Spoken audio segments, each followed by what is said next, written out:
"You should just die already." Those were the last words my son said to me before slamming the door in my face on my 72nd birthday. I stood there on that frozen Chicago sidewalk, holding my old suitcase and a photo of him as a little boy, watching my breath turn to vapor in the bitter winter air. The snow kept falling, and I kept standing there like a fool, thinking he'd come back and say he was sorry. If you've ever been thrown away by someone who was supposed to love you, if you've ever felt that cold punch to the gut when family becomes strangers, then pull up a chair, friend, because today's coffee comes with a bitter taste of truth. I'm Harold, and this is the story of how the worst day of my life became the first day of my real life. The streetlights were coming on, casting long shadows on the snow-covered pavement.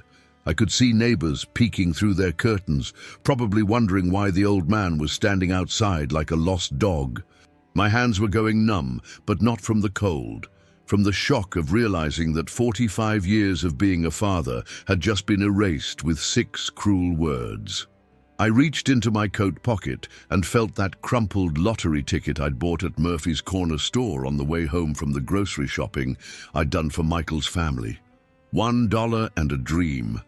That's what old Murphy always said. I laughed bitterly. What kind of dream was I holding on to now? My son had just told me to die, and here I was, clutching a worthless piece of paper. But you know what?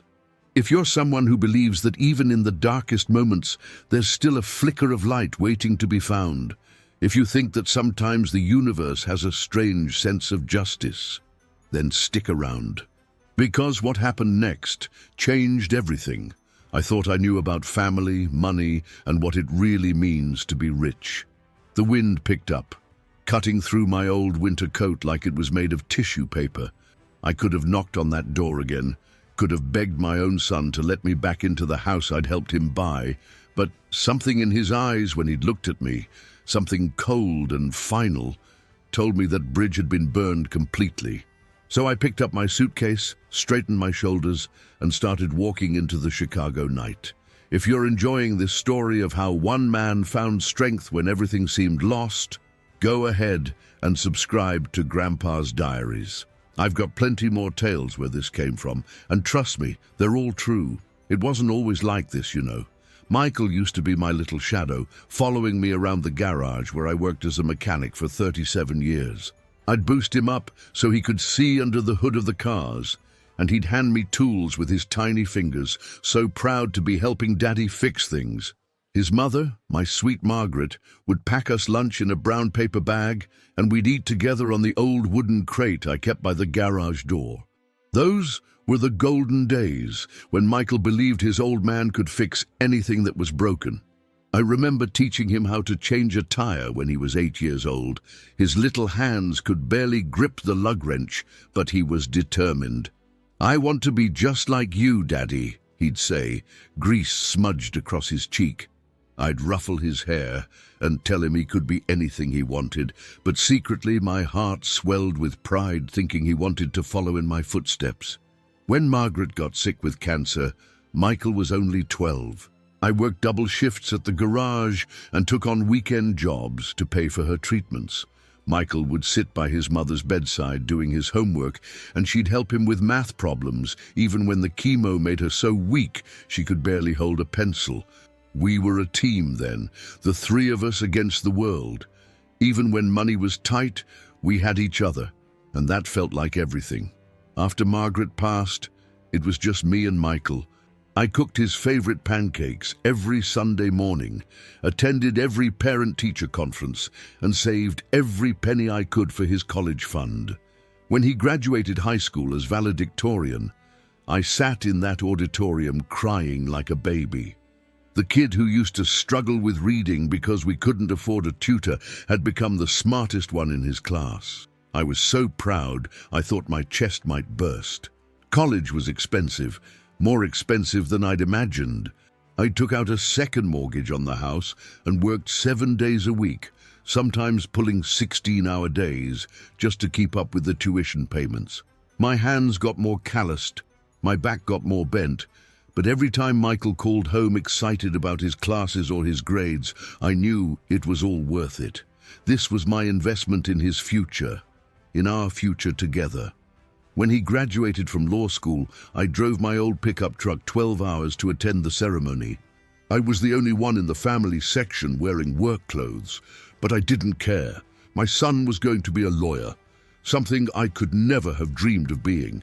He hugged me that day and said, "Thank you for everything, Dad. I couldn't have done this without you." I held on to those words like they were made of gold. The first few years after graduation were beautiful. Michael got a good job at a law firm, and he'd call me every Sunday to tell me about his cases. He'd even ask for advice sometimes, saying that my common sense helped him see problems differently. I felt like we were still a team, even though he lived in the city and I was still in the old neighborhood. I thought we'd always have that connection, that bond forged by years of struggle and love. The first crack in our relationship appeared when Michael met Rebecca. She was beautiful, I'll give her that. Tall, blonde, with the kind of polish that comes from money and good schools. But there was something in her eyes when she looked at me, something that made me feel like I was being measured and found wanting. During their first dinner at my house, I caught her wiping her hands on her napkin after shaking mine, like my calluses were contagious. Michael started calling less after they got serious. When I'd phone him at work, his secretary would say he was busy, and he'd call back days later with some excuse about being swamped with cases. The conversations got shorter too. No more long talks about life, no more asking for advice, just quick updates about weather and work, like we were distant relatives instead of father and son who'd been through everything together. The wedding was the first time I felt truly excluded from my son's life. Rebecca had planned everything at some fancy country club that cost more than I made in 2 years. I offered to help pay for something, anything, but Michael just patted my shoulder and said, "Don't worry about it, Dad, we've got it covered." I stood in that receiving line wearing my only suit, watching my son greet people I'd never seen before, feeling like an unwelcome guest at my own son's celebration. After they moved into their big house in the suburbs, my visits became rare and strained. Rebecca would disappear whenever I came over, claiming she had errands to run or phone calls to make. Michael would sit across from me at their gleaming dining room table, but his mind seemed somewhere else. The easy laughter we used to share was replaced by polite questions about my health and awkward silences that stretched like canyons between us. The grandchildren I dreamed of never came. Instead, Michael and Rebecca filled their house with expensive furniture and took vacations to places I couldn't even pronounce. When I'd suggest family gatherings or holidays at my place, Rebecca would always have some conflict. A charity event, a business dinner, a spa weekend with her friends. Michael went along with it all, and I began to feel like I was watching my son disappear into a life where there was no room for an old mechanic with grease under his fingernails.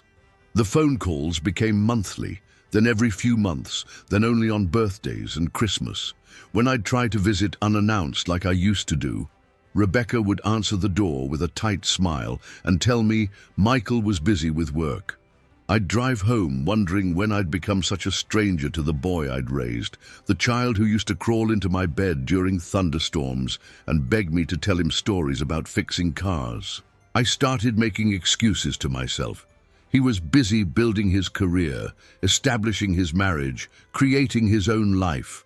That's what parents were supposed to want for their children, right? But deep down, in the quiet moments when I sat alone in my empty house, I couldn't shake the feeling that I was being slowly erased from the life of the only person I had left in this world. The beginning of the end came on a Tuesday morning in November when Michael called and asked if he could stop by to discuss something important. His voice had that careful lawyer tone he used with difficult clients, and my stomach dropped even before he walked through my front door. He brought Rebecca with him this time, and she sat on my couch like she was afraid it might stain her expensive dress. Michael cleared his throat and pulled out some papers from his briefcase. "Dad, we need to talk about your living situation," he said, not meeting my eyes. This house is too big for you now, and frankly, you can't keep up with the maintenance. The yard's a mess, the gutters need work, and Rebecca noticed the kitchen appliances are from the 1980s. My heart started hammering in my chest as I realized where this conversation was heading. Rebecca jumped in with her sweet, poisonous smile. We've found a lovely senior community about an hour outside the city. It has activities, meal plans, and medical staff on site. It would be so much safer for you than rattling around in this old house all alone. She said it like she was offering me a gift, but her eyes were cold as winter steel. This was the woman who'd convinced my son that his father was a burden to be managed, not a person to be loved. "But this is my home," I said, my voice cracking like a teenager's. "Margaret and I bought this house 43 years ago. Michael, you grew up here. Remember the tree house we built in the backyard? Remember learning to ride your bike on this sidewalk?" But Michael just stared at his hands, letting his wife do the dirty work of dismantling his father's life. That's when Rebecca delivered the killing blow. "Harold, let's be realistic here. You're 72 years old, living on Social Security and a tiny pension. This house is worth quite a bit now with the neighborhood gentrification. If you sell it, you'll have enough money to live comfortably in the senior community and—" She paused, glancing at Michael. "There might even be something left over to help Michael with his student loan debt." The room went silent, except for the ticking of the old clock Margaret had bought at a garage sale 30 years ago. I looked at my son, really looked at him, and saw a stranger wearing my boy's face. "Michael," I whispered, "is this what you want? You want me to sell the house where your mother died, where we carved your height into the doorframe every birthday, where we built every memory we have together?" Michael finally raised his eyes to meet mine, and what I saw there broke something inside me that can never be repaired. "Dad, it's time to be practical. You're not getting any younger, and this house is it's just too much for you now." He signed the papers that would give him power of attorney and slid them across my coffee table. "We've already made arrangements.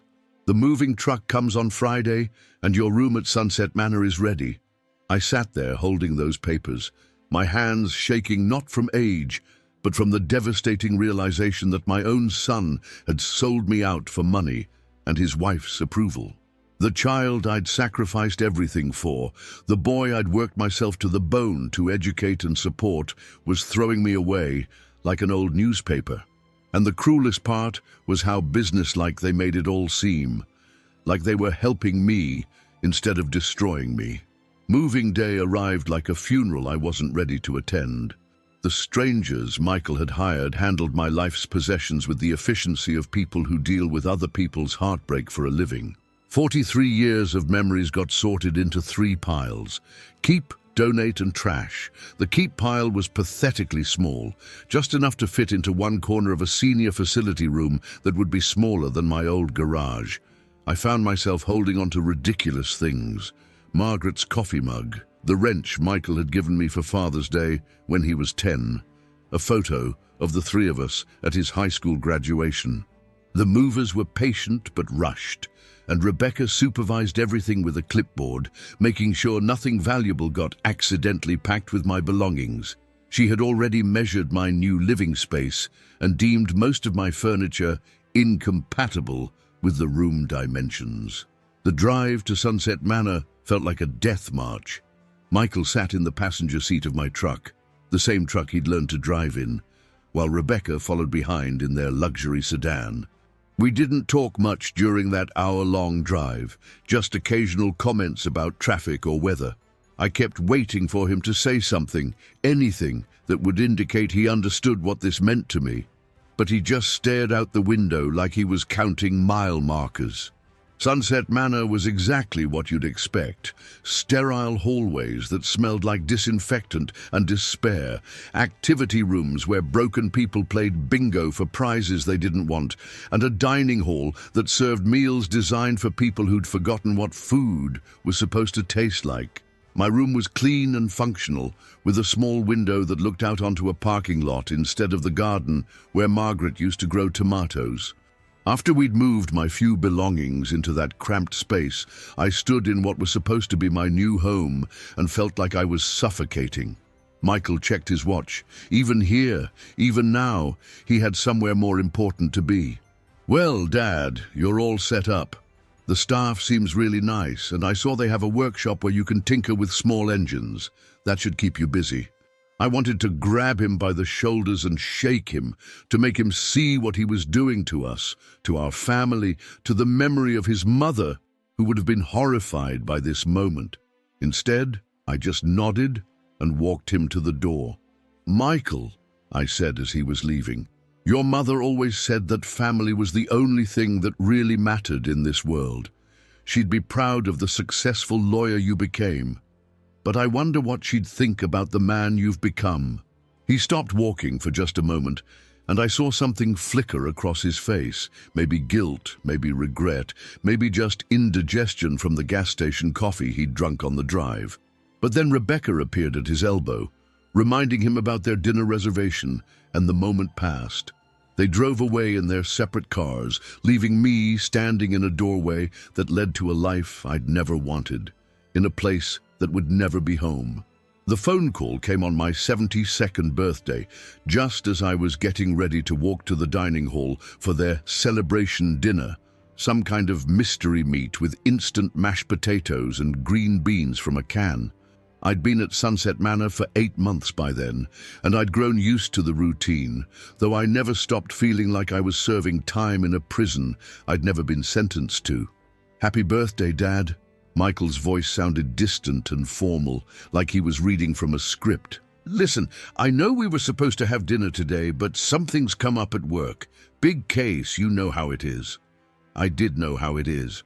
I knew that Rebecca had probably planned something more important, and I knew that my birthday dinner would always come last on his list of priorities. But then he said something that made my blood run cold. "Actually, Dad, Rebecca and I have been talking, and we think it might be better if we space out these visits a little more.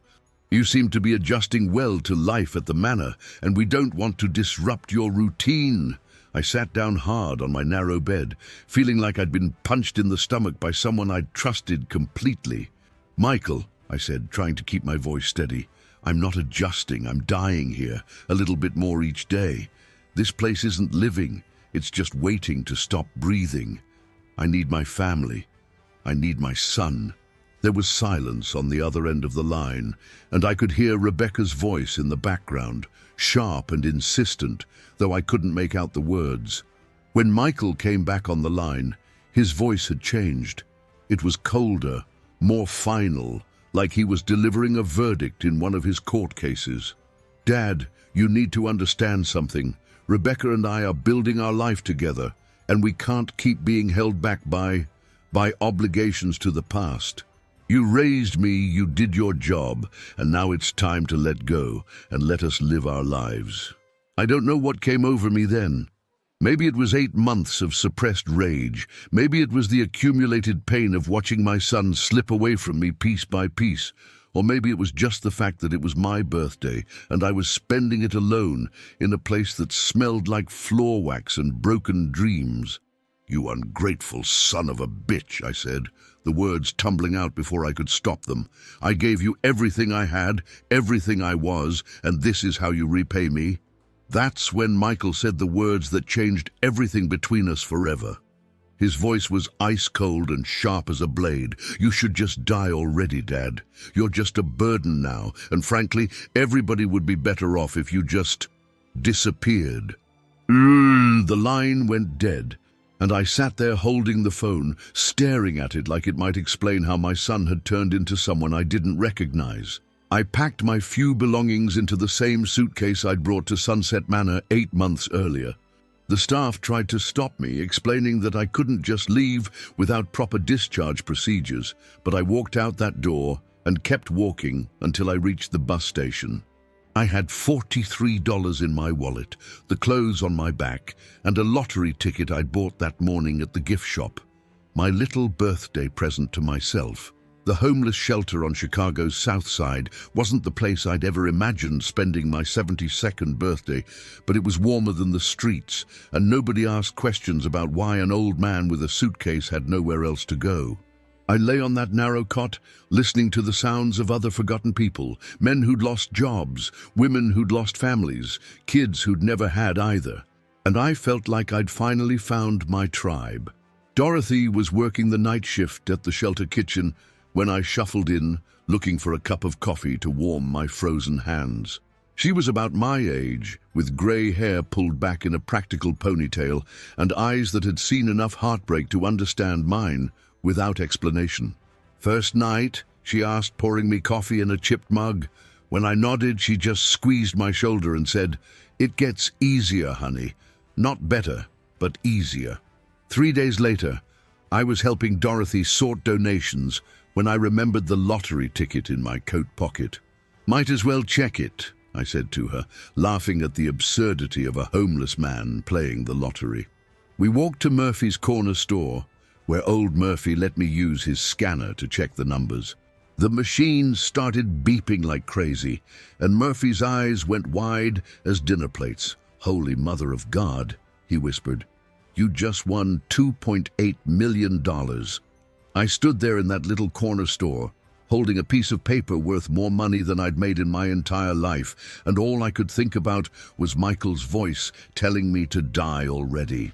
Dorothy grabbed my arm to steady me, and I realized I was shaking, not from excitement, but from a strange kind of grief. The money was wonderful, but it couldn't buy back my son's love or undo the cruel words that had driven me to this moment. But here's the thing about rock bottom. It gives you a solid foundation to build something better. Instead of buying a mansion or taking revenge on Michael, I used that money to purchase an old community center in the neighborhood where I'd grown up. I turned it into a place where forgotten seniors could come for meals, companionship, and dignity. Dorothy became my partner in the project, and together we created the family that fate had taken away from both of us. The Harold Stevens Community Center opened 6 months later, serving hot meals to elderly folks who'd been discarded by their families, offering job training to people like me who still had something to contribute, and providing a place where loneliness went to die. Tommy, a 16-year-old kid from the neighborhood, started volunteering after school, and he reminded me so much of young Michael that sometimes my heart would catch in my throat. Michael found out about my good fortune when a local newspaper did a story about the community center. He showed up at my door one evening, dressed in his expensive suit, but looking somehow smaller than I remembered. "Dad," he said, "I heard about your success. I wanted to congratulate you, and maybe we could talk." I looked at my son, really looked at him, and saw not the successful lawyer he'd become, but the scared little boy who used to crawl into my bed during thunderstorms. I invited him in for coffee, and we sat at my kitchen table just like we used to do when he was young. He apologized, cried, begged for forgiveness, and promised things would be different. I listened to every word, remembering the child I'd loved so completely, the young man I'd been so proud of, and the stranger who'd told me to die. When he finished talking, I reached across the table and took his hand. "Son," I said, "I forgive you. But forgiveness doesn't mean forgetting, and it doesn't mean going back to the way things were. You made your choice, and now I've made mine. The truth is, I found something at that community center that I'd never had before. A family that chose me every day, not because they had to, but because they wanted to. Dorothy and I got married in the center's main hall, surrounded by people who understood that love isn't about blood or obligation, but about showing up when it matters. Tommy walked Dorothy down the aisle, and for the first time in years, I felt rich in all the ways that actually count. If you've made it this far in my story, then you know that sometimes the worst thing that happens to you turns out to be the best thing that could have happened. Family isn't always the people who share your name. Sometimes it's the people who share your struggles, your hopes, and your determination to keep going when the world tries to throw you away. Leave me a comment below and tell me about the family you've chosen or the family that chose you. And don't forget to subscribe to Grandpa's Diaries. I've got more stories of second chances, unexpected blessings, and the kind of love that shows up when you need it most. Until next time, remember that it's never too late to build something beautiful from the broken pieces of your life.